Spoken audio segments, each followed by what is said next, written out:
আমার নাম রাহুল গাওকার এবং আমি একজন ছাত্র। আমি ইসলাম ধর্ম সম্পর্কে আপনার কাছে জানতে চাই, অন্যান্য মুসলমানদের তুলনায় কেন শিয়া মুসলমানদের কম গুরুত্ব দেয়া হয়। আমি আমার এক মুসলমান বন্ধুর কাছে শুনেছি তাদেরকে শিয়া পরিবারের পানীয় পান করার অনুমতি দেয়া হয় না, পানীয় না, ঠিক আছে। আমি আসলে জানতে চাই, এও বলা হয়ে থাকে যে ইরাকে সাদ্দাম হোসেন যা করেছেন, তিনি রাসায়নিক গ্যাস প্রয়োগ করেছেন, তিনি শিয়াদের উপর নৃশংসতা চালিয়েছেন, যা দ্বিতীয় বিশ্বযুদ্ধের সময় ইহুদিদের উপর হিটলারের নির্যাতনের সঙ্গে তুলনীয়। তাহলে এটিকে কি আপনি অবিচার মনে করেন না? আমি আরো জানতে চাই, প্রকৃতপক্ষে পূর্বে শিয়ারা ইসলাম ধর্মে যে ভুল করেছে তারা আজও তার প্রায়শ্চিত্ত করে যাচ্ছে কিনা। ভাই প্রশ্ন করলেন যে শিয়াদের কেন নিচ বললে গণ্য করা হয়, তারা কি অপরাধ করেছে, সাদ্দাম হোসেন কেন তাদেরকে হত্যা করেছে, যেমন জার্মানিতে হিটলার রাসায়নিক অস্ত্র দিয়ে ইহুদিদের হত্যা করেছে ইত্যাদি। ভাই ইসলামে কোনো শিয়া সুন্নি নেই, কোনো শিয়া সুন্নি নেই ইসলামে। অনেক লোক আছে। উত্তরটা দেই, আমি উত্তর দেব। আপনার প্রশ্নের উত্তর দেওয়ার পর আপনি বলবেন। ইসলামে কোনো শিয়া সুন্নি নেই। কোরআনে বলা হয়েছে সূরা আলে ইমরান অধ্যায় 3 আয়াত নম্বর 103, তোমরা আল্লাহর রজ্জু শক্ত করে ধরো এবং পরস্পর বিচ্ছিন্ন হও না। আমাদেরকে আল্লাহর রজ্জু ধরতে হবে, এটা কোরআন এবং নবী মুহাম্মদ সাল্লাল্লাহু আলাইহি ওয়াসাল্লামের সহিহ হাদিস। যদি আপনি এই রজ্জু ধরেন তাহলে আপনি খাঁটি মুসলিম। ইসলামে শিয়া সুন্নি নেই এবং ইসলামের কোনো ভাগ নেই। কোরআন বলছে সূরা আনাম অধ্যায় নম্বর 6 আয়াত নম্বর 159, হে নবী, নিশ্চয়ই যারা খণ্ড বিখণ্ড করেছে, অনেক দল করেছে ইসলাম ধর্মকে, তাদের সাথে আপনার কোনো সম্পর্ক নেই। আল্লাহ বিচার দিবসে তাদের ব্যাপারটা দেখবেন। এবং আমাদের নবী মুহাম্মদ সাল্লাল্লাহু আলাইহি ওয়াসাল্লাম বলেছেন যে মুসলিমদের মধ্যে 73টি দল হবে, এর মধ্যে কেবলমাত্র একটি দল যাবে জান্নাতে। সাহাবাগণ জিজ্ঞেস করলেন কোন দলটি? যারা অনুসরণ করবে আমাকে এবং আমার সাহাবীদের, যারা কোরআন এবং নবীর সহিহ হাদিস মেনে চলবে তারা। সুতরাং কোরআন বলছে ধর্মকে খণ্ড বিখণ্ড করো না। আমাদের নবী বলেন, এমনকি কোরআনে বলা হয়েছে কিছু লোক থাকবে তারা দল সৃষ্টি করবে। কতটা? 73টা। যে দল সঠিক পথে থাকবে তারা বিভাজন সৃষ্টি করবে না। সুতরাং যে কেউ নিজেকে মুসলিম ছাড়া অন্য কিছু বললেও শব্দটি হবে মুসলিম। মুসলিম মানে যে নিজের ইচ্ছাকে আল্লাহর কাছে সমর্পণ করেছে। নবী কি ছিলেন? তিনি শিয়া ছিলেন না সুন্নি ছিলেন? তিনি কি ছিলেন? তিনি ছিলেন মুসলিম। এবং এর আগে আমি বোনকে যে জবাব দিয়েছি তাতে ছিল সূরা আলে ইমরান অধ্যায় 3 আয়াত নম্বর 64 বলা হয়েছে, সাক্ষী থাকো যে আমরা মুসলিম। বিচার করার জন্য আপনি কি করবেন মুসলিমরা ঠিক না ভুল পথে চলছে? আপনি দেখবেন কোরআন। মোহাম্মদ, জাকির, সুলতান, আব্দুল্লাহ, যে কোনো নাম হোক, কোনো সমস্যা নেই। নিজেকে পরীক্ষা করতে বলেন, যদি সে কোরআন এবং নবীর নির্ভরযোগ্য বাণী বুখারী, মুসলিম ইত্যাদি অনুসরণ করে তাহলে সে খাঁটি মুসলিম। যদি সে নবীর প্রকৃত শিক্ষার বাইরে যায়, বুখারী, মুসলিম এবং অন্যান্য সহিহ হাদিসের বাইরে যায় এবং কোরআনের বিপক্ষে যায়, তাহলে সে প্রকৃত মুসলিম নয়। প্রকৃত মুসলিম হচ্ছে সে যে মেনে চলে কোরআন এবং নবী মুহাম্মদ সাল্লাল্লাহু আলাইহি সাল্লামের যথাযথ শিক্ষা। সুতরাং এটা জানার পর নিজেকে সে যাই বলুন না কেন, যদি না মেনে চলেন কোরআন এবং নবীর সব শিক্ষা হাদিস, তাহলে সে প্রকৃত মুসলিম নয়। আপনার প্রশ্নের দ্বিতীয় অংশ, সাদ্দাম হোসেন। প্রশ্নের মধ্যে সাদ্দাম হোসেন নেই? আছে প্রশ্নের মধ্যে? হ্যাঁ, সাদ্দাম হোসেন। সাদ্দাম হোসেন শিয়াদের হত্যা করেন। ভাই আমি জানি না তিনি শিয়াদের হত্যা করেছেন কিনা, এটা মিডিয়া বলছে। কিন্তু হোক সাদ্দাম হোসেন, হোক হিটলার, হোক জর্জ বুশ, যে কোনো নিরপরাধ মানুষকে হত্যা করে, শিয়া সুন্নি বাদ দেন, যদি সে হত্যা করে নিরপরাধ কোনো হিন্দু, নিরপরাধ খ্রিস্টান, নিরপরাধ ইহুদিকে, তাহলে সেটা বড় অপরাধ। হোক না কেন সাদ্দাম হোসেন, হোক জর্জ বুশ, হোক না হিটলার, যে কোনো নিরপরাধ মানুষকে হত্যা করে, হোক সে মুসলিম বা অমুসলিম, হোক না কোনো হিন্দু বা খ্রিস্টান কিংবা ইহুদি, যদি কেউ কোনো নিরপরাধ মানুষকে হত্যা করে, সেটা হচ্ছে একটা পাপ কাজ, এটা নিষিদ্ধ। কারো সাফাই করতে আমি এখানে আসিনি।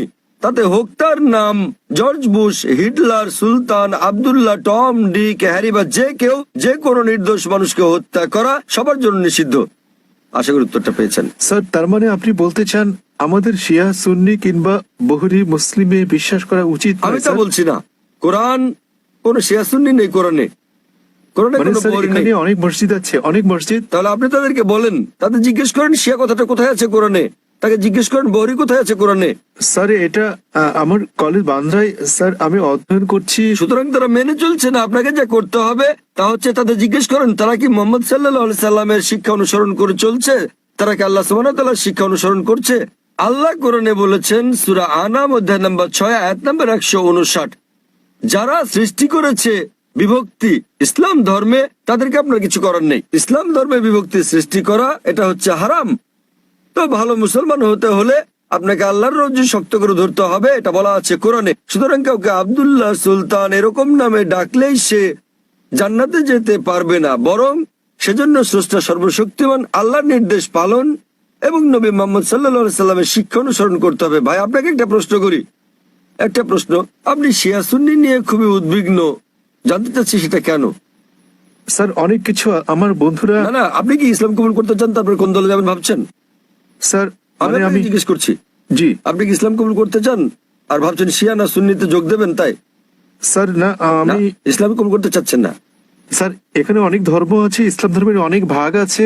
কোনো বিভক্তি নেই ইসলামে। ইসলামে কেবল একটি শব্দ আছে, মুসলিম। আপনাকে যে যাই বলুক, হ্যাঁ, হ্যাঁ। আপনাকে তারা বলেনি যে কোরআন বলেছে। আমি আপনাকে রেফারেন্স দিচ্ছি, লোকটি আমাকে বলেছে তিনি সুন্নি, তিনি আমাকে বলেন তাকে সুন্নি হতে দিন, শিয়া হতে দিন, বহরি হতে দিন, যে কোনোটা, তাকে বলেন কোরআন বলছে বিভক্তি সৃষ্টি করো না। অধ্যায় নম্বর 6 লিখে রাখুন আপনি, এর অর্থ, অধ্যায় নম্বর 6। স্যার এর অর্থ এগুলো সব হতাশাজনক। তিনি কোরআন মেনে চলছেন না। কোরআন বলছে সূরা আনাম অধ্যায় 6 আয়াত নম্বর 159, আপনি নোট করে রাখুন যে ডক্টর জাকির নায়েক বলেছেন সূরা আনাম অধ্যায় 6 আয়াত 159 আছে বিভক্তি সৃষ্টি করো না তোমরা। আপনাকে যা করতে হবে, নিজেকে ঈশ্বরের কাছে সমর্পণ করতে হবে আপনার। এখন আমি জানতে চাই, আপনি কি নিজেকে ঈশ্বরের কাছে সমর্পণ করতে চান? ভাই, হ্যাঁ, নিজেকে হ্যাঁ। ঈশ্বরের কাছে সমর্পণ করতে চান আপনি? স্যার আমি ইসলামকে শ্রদ্ধা করি, আমি না, না, ইসলামে ঠিক বিশ্বাস আছে। করি। আপনি ইসলামকে শ্রদ্ধা করেন, আপনি কি এক ঈশ্বরে বিশ্বাস করেন? হ্যাঁ। এক ঈশ্বরে বিশ্বাস করেন আপনি? হ্যাঁ জি স্যার, আমি ঈশ্বরে বিশ্বাস মূর্তি করি। পূজা করা ঠিক নয়? হ্যাঁ, হ্যাঁ। আপনি কি বিশ্বাস করেন ঈশ্বরের কোনো প্রতিমা নেই? ঈশ্বরের কোনো প্রতিমা নেই, আপনি কি তা বিশ্বাস করেন? আমি জানি না স্যার। আপনি কি প্রতিমা পূজায় বিশ্বাসী? হ্যাঁ, হ্যাঁ। আপনি কি প্রতিমা পূজায় বিশ্বাস করেন? কি বললেন? প্রতিমা পূজা ঠিক না ভুল? মানে ঈশ্বর? না, আপনি কি বিশ্বাস করেন প্রতিমা পূজা করা ঠিক না ভুল? হ্যাঁ, এটা ঠিক না ভুল? এটি ঠিক স্যার। প্রতিমা পূজা করা, কিন্তু এটা তো বেদের বিপরীত। আপনাদের বেদ বলছে তোমরা এক ঈশ্বর ছাড়া কারো উপাসনা করবে না। এটা উল্লেখ আছে আপনাদের যজুর্বেদে অধ্যায় 32 অনুচ্ছেদ 3, শ্বেতার উপনিষদ অধ্যায় 4 অনুচ্ছেদ 19। न तस्य प्रतिमा अस्ति মহান ঈশ্বরের কোনো পুতুল নেই, কোনো আকৃতি নেই, কোনো ফটোগ্রাফ নেই, কোনো ছবি নেই, কোনো প্রতিমা নেই, কোনো ভাস্কর্য নেই, কোনো মূর্তি নেই। আমি আপনাকে জিজ্ঞেস করছি, যখন আপনাদের বেদ বলছে ঈশ্বরের কোনো আকৃতি নেই, কোনো মূর্তি নেই, কোনো প্রতিমা নেই, এরপরও কি আপনি প্রতিমা পূজা বিশ্বাস করেন? জি স্যার। শিয়া সুন্নি বাদ দেন, আপনাকে জিজ্ঞেস করছি, আপনি কি বেদ মানেন? স্যার, অনুসরণ করছেন কি না? ধর্ম মানেন কি না? স্যার কারণ আমি এই ধর্মের স্যার। ঠিক, তাই আমি বলছি যে এটা আমার ভুল নয় স্যার, আমি এই এই ধর্মের মধ্যে ধর্মের জন্ম মধ্যে নিয়েছি বড় স্যার। হলো, আমি জিজ্ঞেস করছি যে অধ্যয়ন করা আপনার কর্তব্য কি না। সে কারণে আপনার বেদ- আমি এই বিষয়টি অনুসন্ধান তাই আমি করছি। আপনাকে বলছি ভাই, আপনাদের ধর্মগ্রন্থ বেদে আছে, যজুর্বেদ অধ্যায় 32 অনুচ্ছেদ 3, শ্বেতার উপনিষদ অধ্যায় 4 অনুচ্ছেদ 19। এটা বলছে, न तस्य प्रतिमा अस्ति এটা একটা সংস্কৃত উদ্ধৃতি। এর মানে সর্বশক্তিমান ঈশ্বরের কোনো প্রতিমা নেই, কোনো আকৃতি নেই, কোনো আলোকচিত্র নেই, কোনো ছবি নেই, কোনো ভাস্কর্য নেই, কোনো প্রতিমূর্তি নেই, কোনো পুতুল নেই। যদি আপনার ধর্মগ্রন্থ বলে সর্বশক্তিমান ঈশ্বরের প্রতিমা নেই, তাহলে কি প্রতিমা পূজা করা ঠিক না ভুল? ঠিক না ভুল?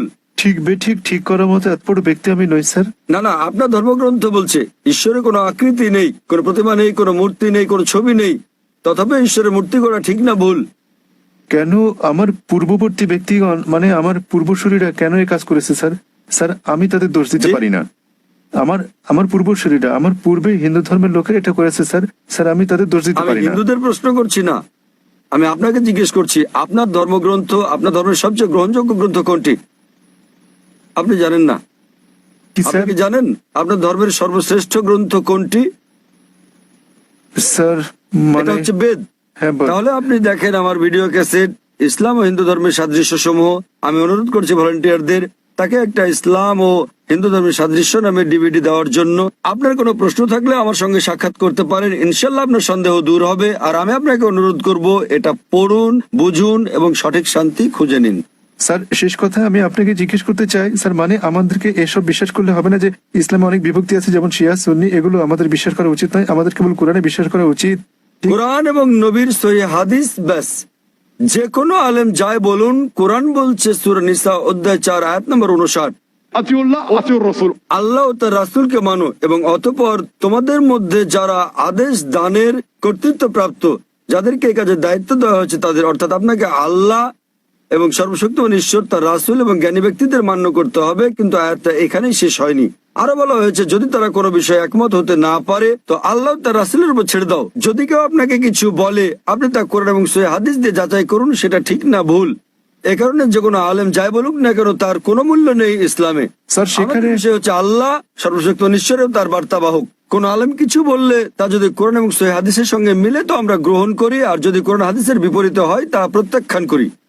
স্যার, কোন ব্যক্তি নিজেকে মুসলিম বলে দাবি করলে আপনি তাকে বলবেন कुल हाथु बुरहानकुम প্রমাণ দাও इन कुंतुम सादिकिन। যদি সত্যবাদী হও। সে কারণেই যখন আমি প্রশ্নের উত্তর দেই আমি কোরআন এবং সহিহ হাদিসের রেফারেন্স দেই। যা আমি বলছি, যা ডক্টর জাকির নায়েক বলছেন তা কিছুই নয় ইসলামে, কোনোই মূল্য নেই তার। আমি যা বলি ইসলামে তার মূল্য হচ্ছে শূন্য। যা কোরআন বলছে, সর্বশক্তিমান ঈশ্বর বলছেন, যা আমাদের প্রিয় নবী মুহাম্মদ সাল্লাল্লাহু সাল্লাম বলছেন তা মূল্যবান। তাই আমি যা দিচ্ছি তা হচ্ছে রেফারেন্স।